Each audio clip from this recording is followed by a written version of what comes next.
quero saudar a todos com a paz do Senhor. Nós estamos aqui mais uma vez para adiantarmos a primeira parte da Escola Bíblica Dominical, onde nós apresentamos alguns vídeos com respostas das perguntas que foram feitas para essa escola bíblica, para facilitar aos irmãos o entendimento do assunto com relação à escola bíblica, que nós teremos daqui a pouco o seu conteúdo doutrinário. E o nosso propósito hoje é dar continuidade ao nosso tema. O tema da escola bíblica tem sido e continua sendo o preparo da igreja para o arrebatamento, porque nós estamos estudando a respeito deste assunto no livro de Apocalipse, onde ali a mensagem do Espírito Santo repercute no meio da igreja fiel com relação aos marcadores proféticos que se cumprem nos nossos dias, isso no preparo da igreja para o arrebatamento. E a nossa base bíblica hoje vai ser o capítulo 2 de Apocalipse, verso 8 a 11, e também Mateus capítulo 13, a parábola que fala ali nos versos 25 a 28. Vamos então à nossa primeira pergunta da escola bíblica, que é a seguinte, vamos ler. Lendo Apocalipse capítulo 2, versos 8 a 11, que fala sobre o período da igreja de Esmirna. Qual a ênfase da operação do Espírito Santo, ou do Espírito do Senhor, nesta igreja? Cite o verso. Quem vai nos dar essa resposta vai ser a nosso irmão lá de Minas Gerais, a nossa irmã lá de Minas Gerais, a Gabriela. Gabriela Silveira é uma jovem da nossa igreja lá na cidade de Passos, no estado de Minas Gerais. Gabriela, a paz do Senhor, irmã. A paz do Senhor Jesus. Estarei respondendo a pergunta de número 1. A ênfase é o espírito de sabedoria, que está no verso 8. A sabedoria de Esmirna consistiu na troca dos valores materiais pelos valores espirituais, as obras da lei, pela fé e pela graça. A doutrina que foi estabelecida na igreja de Éfeso foi suporte para a vitória da igreja de Esmirna. O adversário tentou mesclar a doutrina com ensinos parecidos com a verdade, assim como o joio parece com o trigo, mas não é. Somente a sabedoria do Espírito Santo poderia dar o entendimento da diferença entre trigo e joio. A igreja hoje tem que estar firme na doutrina estabelecida pelo Espírito Santo para ter condições de separar o joio do trigo e não se deixar enganar por ensinos que parecem verdade, mas não são. A paz do Senhor Jesus. Amém, Gabriela. A sua resposta foi muito completa, muito ampla e muito segura com relação ao conteúdo do assunto. E é muito importante nós termos aquilo que aconteceu com a igreja, que trocou valores. A igreja ali, a grande ênfase foi a sabedoria, porque ela trocou os valores desta vida pelos valores da vida eterna. E que isso seja para nós também a nossa firmeza no Senhor, e que também essa doutrina que foi estabelecida lá em Éfeso e vivida em Esmirna, nós possamos continuar vivendo até os nossos dias de hoje. Obrigado então, Gabriela, pela sua participação, por sinal, foi uma resposta muito completa, muito ampla e muito apropriada. Obrigado, então. Vamos, então, agora à nossa pergunta número 2, que ela diz o seguinte. Lendo Mateus, capítulo 13, verso 25, na parábola do joio e do trigo, qual a aplicação profética da expressão, mas dormindo os homens? E agora quem vai nos falar sobre a aplicação profética dessa expressão vai ser, lá do estado da Bahia, o nosso querido, sempre conosco, né? O Patrick Teixeira, ele pertence ao grupo de oração Semente Preciosa. Ele é obreiro da nossa igreja lá em Caetité, no estado da Bahia. Patrick, muito bem-vindo mais uma vez. A expressão do Evangelho segundo Mateus, capítulo 13, verso 25, mas dormindo os homens, se refere àqueles servos que dormiram no Senhor através da morte física, o que profeticamente se cumpriu na igreja de Esmirna, quando, pela oposição do inimigo, muitos servos enfrentaram a morte física. A todos, a paz do Senhor Jesus. Amém, Patrick. A expressão ali é exatamente essa. A expressão dormir ali era dormir no Senhor. Porque enquanto os homens, né, aqueles fiéis, dormiam no Senhor através da morte física, então o que acontecia? O inimigo veio e semeou o joio, ou seja, aqueles que que vêm trazer doutrinas contrárias, né? É assunto das perguntas seguintes. Eles então vieram para semear o joio. Mas a expressão ali é essa mesmo, é referindo-se àqueles que dormiam no Senhor através da morte física. Então muitas respostas foram dadas e não estavam coerentes até com esta colocação, que é a colocação da revelação do Senhor sobre este assunto. Então, enquanto os irmãos dormiam nas cruzes, fogueiras e arenas, passando para o Senhor, ali essa igreja, com isso, ela enfrentou a oposição que veio do inimigo, né? Mostrando um joio em lugar do trigo. Obrigado, Patrick, pela sua participação. Amém. Continuando então, irmãos, agora a terceira pergunta. Pergunta número 3, né? Vamos ler, e ela diz assim: lendo Mateus capítulo 13, agora verso 28, quem foi que semeou a má semente e qual a aplicação profética dessa má semente? Então quem vai nos dar essa resposta vai ser a Ana Luísa. Ana Luísa, ela é do Distrito Federal, aliás, da nossa igreja lá em Brasília, o grupo de jovens da nossa igreja em Brasília. A Ana Luísa vai nos dar então essa resposta. A paz do Senhor, Ana Luísa. A paz do Senhor Jesus, irmãos. Em resposta à pergunta de número 3, podemos dizer que aquele que semeou a má semente no meio do povo do Senhor foi um inimigo, como está em Mateus 13, 28. Um inimigo é quem fez isso. E ele o fez profeticamente para trazer doutrinas contrárias à palavra do Senhor. Não muito distante disso, nos dias de hoje, nós, como igreja fiel, precisamos estar atentos à voz do Senhor para vivermos a verdadeira, a sã doutrina do Senhor, distante daquilo que vem contra a palavra, para que possamos permanecer firmes e preparados para o arrebatamento. Amém? A paz do Senhor Jesus. Amém, Ana Luísa. Aproveitando a própria palavra, né, que é relatada na parábola, né, a resposta está ali. Um inimigo é quem fez isso, ou seja, a má semente é aquela semente que veio na forma do joio, né, que foi plantado junto com o trigo. E o Senhor da parábola ali responde para os seus servos quando perguntam para ele, né? Se o Senhor plantou a boa semente, por que então o joio? E a resposta foi essa, né? Um inimigo é quem fez isso. Ou seja, todas as vezes que alguém planta na igreja alguma coisa semelhante ao trigo, semelhante à palavra, mas que não é a palavra, é falsa doutrina, então isso é obra do inimigo. Muito bem colocado na sua resposta. Aqueles que vêm disseminar entre os irmãos as doutrinas que são contrárias à doutrina da palavra, que é a doutrina dos apóstolos. Obrigado, então, pela sua participação, Ana Luísa. Obrigado. Amém? Vamos, então, agora, irmãos, à quarta pergunta. E a nossa quarta pergunta, vamos ler. Ela diz assim, lendo Apocalipse, capítulo 2, verso 9. Quem era o grupo de pessoas, né, que se dizia judeu e não era? E a outra pergunta é, em que eles discordavam da mensagem do cristianismo pregada pela igreja primitiva? Quem vai nos dar essa resposta agora é um pastor. Temos aqui a presença do pastor Alexandro Pinheiro. Ele é da nossa igreja lá na cidade de Gaspar, no estado de Santa Catarina. Pastor Alexandro, a paz do Senhor, companheiro. Muito bem-vindo. Irmãos, a paz do Senhor Jesus. Nós estaremos aqui respondendo a pergunta 4 da Escola Bíblica Dominical. E esse grupo, que como está registrado em Apocalipse 2:9, que fala ali a igreja de Esmina, que fala de um grupo, né, que se dizia judeus e não eram. É um grupo que eles queriam impor a doutrina do Velho Testamento, e assim voltando para a lei. E também se opondo à doutrina da graça. A salvação não pelas obras, mas a salvação é pela graça, como está registrado em Efésios 2, 8 e 9, que diz assim, porque pela graça sois salvos por meio da fé, e isto não vem de vós, é dom de Deus, não vem das obras, para que ninguém se glorie.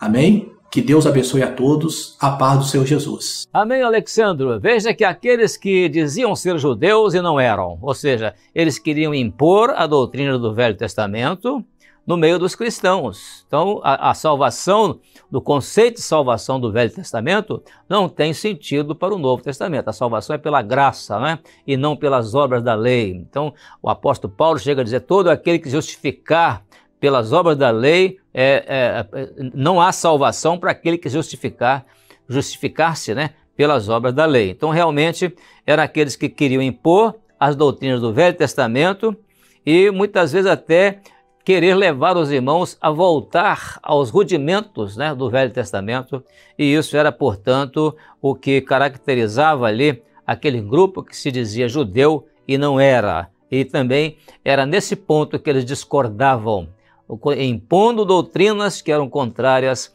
à doutrina da salvação pela graça em Jesus. Obrigado, pastor, pela sua participação, pastor Alexandre Pinheiro, da nossa igreja lá na cidade de Gaspar, no estado de Santa Catarina. Glória a Deus. Vamos então agora, irmãos, passar para a pergunta que é destinada às crianças, intermediários e adolescentes. Agora é a quinta pergunta, número 5. Esperamos que...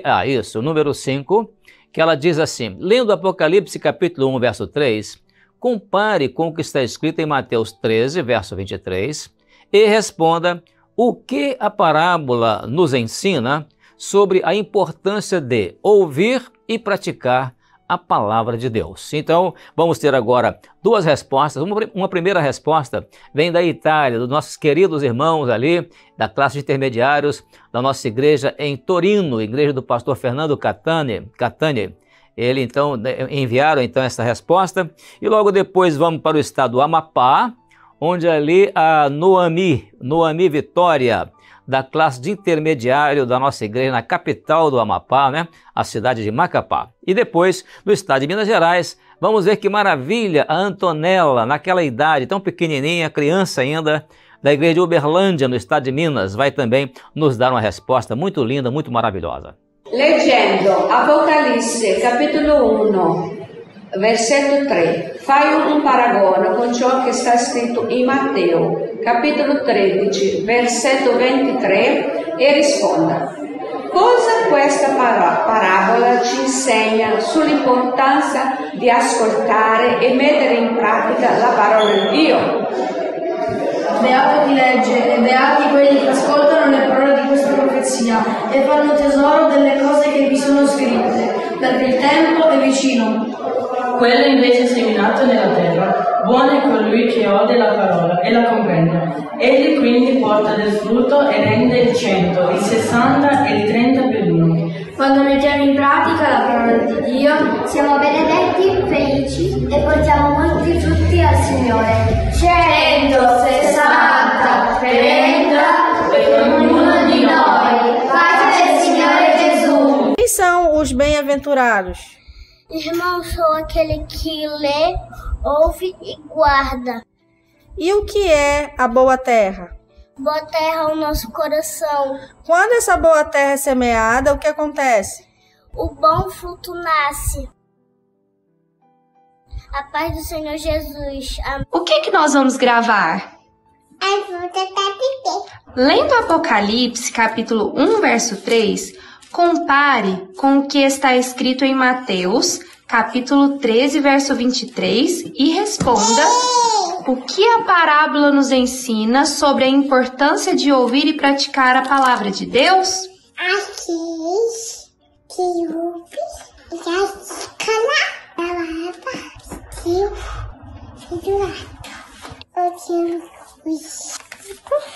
E que o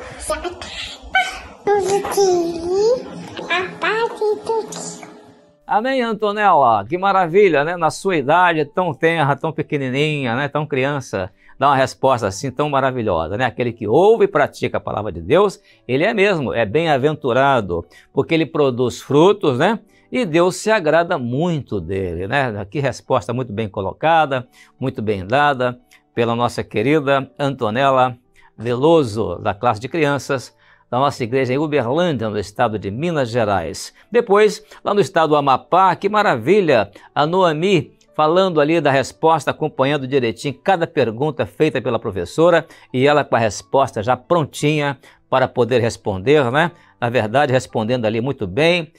Irmãos, né, são aqueles que leem, que ouvem e que guardam a palavra. Então, ela ainda dirigiu a sua palavra aos irmãos, né, aos irmãos.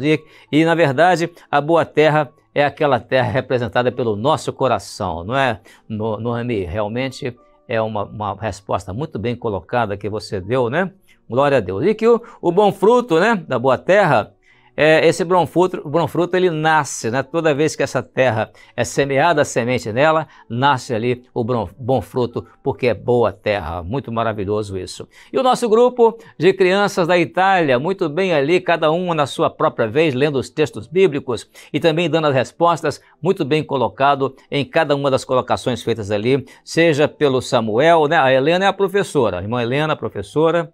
Depois veio o Samuel, o Mateus, a Isadora, a Maria Eduarda e a Sara, e todos juntos ali formando essa classe maravilhosa de intermediários da nossa igreja em Torino, lá na Itália. Glória a Deus. Muito bem, irmãos, agora temos outra classe, que é o grupo de acessibilidade. E a pergunta número 6, e ela diz assim: ao ler Apocalipse capítulo 1, verso 3, e Mateus 13, verso 23, como é o coração de quem escuta e pratica o que a palavra de Deus ensina? Vamos ver então aqui duas respostas. A primeira vem de Portugal, e quem vai nos falar essa resposta vai ser exatamente o André Alves. Ele é de nacionalidade portuguesa, do grupo de acessibilidade da nossa igreja lá em Estarreja. E ele é jovem ali da nossa igreja, ele vai responder a primeira pergunta, né? Da pergunta número 6, a primeira resposta. E depois vamos para o estado do Espírito Santo, onde a Karine é do grupo de jovens também. Ela é da Igreja Cristã Maranata do município da Serra, aqui próximo de nós, no estado do Espírito Santo. Vamos então a essas duas participações da nossa pergunta número 6. André, vais responder à pergunta número 6. Ao ler Apocalipse, capítulo 1, verso 3, e Mateus, capítulo 13, verso 23, como é o coração de quem escuta e pratica o que a palavra de Deus ensina? É como uma boa terra que dá muitos frutos. E Deus se cada dele, a paz de Jesus. Amém. Pergunta para sensibilidade. Ao ler Apocalipse 1, verso 3 e Mateus 13, verso 23, como é o coração de quem escuta e pratica o que a palavra de Deus ensina? Boa terra. A paz do Senhor Jesus. Amém. Amém, Karina. Boa terra é exatamente o lugar onde ali, em Mateus capítulo 13, né, verso 23, é o coração daquele que escuta e pratica a palavra de Deus. A própria parábola fala, né, sobre isso. Aquele que escutou e praticou a palavra, né? Esse então é chamado de a boa terra, aquele que ouve e dá frutos, né? E também a resposta muito bem colocada do André. André, obrigado pela sua participação mais uma vez, né? É muito maravilhoso isso.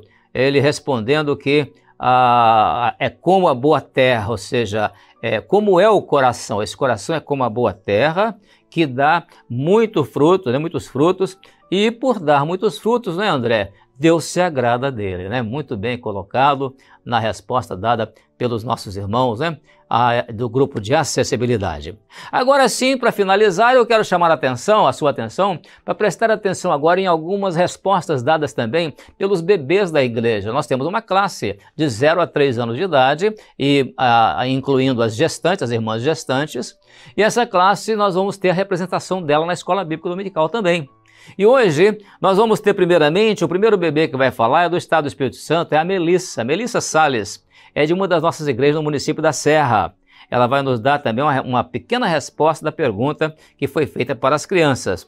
Depois o outro bebê vai ser o Caleb. O Caleb é da igreja de Arraial do Cabo, e ele vai ali participar de uma forma maravilhosa, né? Ele tem naturalmente ali, como bebê, né, a atenção dele para aquilo que é perguntado e a participação dele ali, o André, né? O Caleb, aliás. Glória a Deus. Vamos ver então esses dois vídeos para termos uma ideia do que as nossas crianças de 0 a 3 anos estão respondendo sobre a Escola Bíblica Dominical. Melissa, o que a parábola do semeador nos ensina? Que aquele que ouvir e pratica. Praticar a palavra do Senhor é feliz, porque produz frutos. A paz do Senhor Jesus. Amém. Caleb, lendo Apocalipse 1 e 3, Mateus 13, verso 23, como o coração de quem escuta e pratica a palavra de Deus ensina. A resposta é como uma boa terra que dá muitos frutos, e Deus se agrada muito dele. A paz do Senhor Jesus. A paz do Senhor, Caleb. Muito bem, a mamãe fez a pergunta ao Caleb, né? E ele esteve prestando atenção detalhada em tudo aquilo que a mãe estava falando, certamente assimilando ali o ensino da palavra transmitido através da pergunta. Isso lá no estado do Rio de Janeiro. E aqui no município da Serra, no estado do Espírito Santo, nós podemos ver ali a Melissa falando muito bem, né? Ali, repetindo as palavras da mãe, né? A palavra do semeador ensina que aquele que ouvir, não é, Melissa? E também praticar, não é, Melissa? Praticar a palavra do Senhor, o que ele é? Ele é feliz, muito bem colocado na sua resposta. E ele produz o quê? Produz fruto, né? O fruto para a salvação. Eu quero desejar a você a paz do Senhor Jesus, a mamãe também. E aí, amém, que Deus nos abençoe, tá bem? Glória a Deus. Muito bem, irmãos, chegamos assim ao final da nossa primeira parte da Escola Bíblica Dominical. E esperamos que daqui a pouco, às 10 horas da manhã, você esteja conosco mais uma vez para receber o conteúdo doutrinário da Escola Bíblica Dominical, que será transmitido e será uma grande bênção o aprendizado da Escola Bíblica de hoje. Deus a todos abençoe e até lá então, a paz do Senhor.